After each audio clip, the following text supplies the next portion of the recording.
नमस्कार. विज्ञान धर्म विश्वमंडळातर्फे रुद्राष्टकम स्तोत्रातील पुढील श्लोक आज प्रसारित होत आहे. प्रचंडं प्रकृष्टं प्रगल्भं परेशं अखंडं अजं भानुकोटिप्रकाशं त्रयशूलनिर्मूलनं शूलपाणिं भजेऽहं भवानीपतिं भावगम्यम्. आता श्लोकाचा अर्थ पाहूया. प्रचंडमय अतिप्रचंड असा त्यांचा विस्तार आहे. प्रकृष्ट म्हणजे अतिशय प्रसन्न आहेत, प्रगल्भ आहेत, परेश आहेत, सर्वांचा ईश आहेत ते. अखंडम अखंड आहेत, अजम ब्रह्मदेव आहेत किंवा न जन्मलेले आहेत. अजन्मा जन्मासी आला म्हणतात तसं न जन्मलेले आहे. त्यांचा जन्म कधी झाला आहे कोणी सांगू शकत नाही असं ते अज आहेत. नंतर भानु कोटी प्रकाशम, कोटी म्हणजे प्रकारचे किंवा अनेक.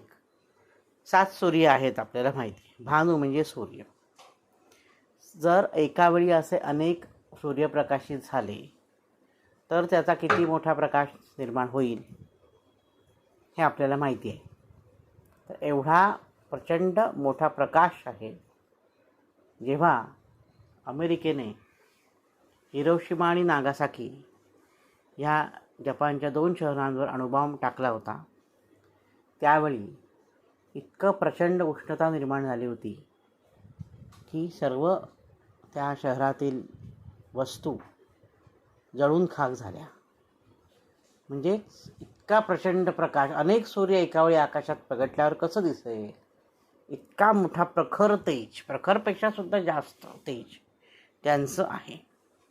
त्रयशूल निर्मूलनम शूल पाणिम, शूल म्हणजे त्रिशूल, पाणिम म्हणजे हातात धरलेलं आहे त्यांनी. कशासाठी? त्रिशूल निर्मूलन करण्यासाठी. कशाचं?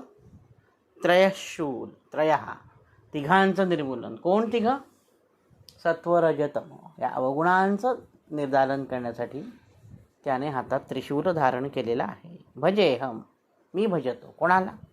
भवानी पतिम भवानीच्या पतीला म्हणजे शंकराला मी भजतो, जो भावगम्य आहे. जर आम्ही उत्तम भाव मनात ठेवून जर शंकराची उपासना केली तर शंकर नक्कीच धावून येतात असा विश्वास आहे. आजच्या भागात तिथेच थांबतो. नवनवीन माहितीपूर्ण व्हिडिओ पाहण्यासाठी, ऐकण्यासाठी वैभव दातार ऑफिशियल हा माझा यूट्यूब चॅनल जरूर आणि जरूर सबस्क्राईब करा. धन्यवाद. ओम नमः शिवाय.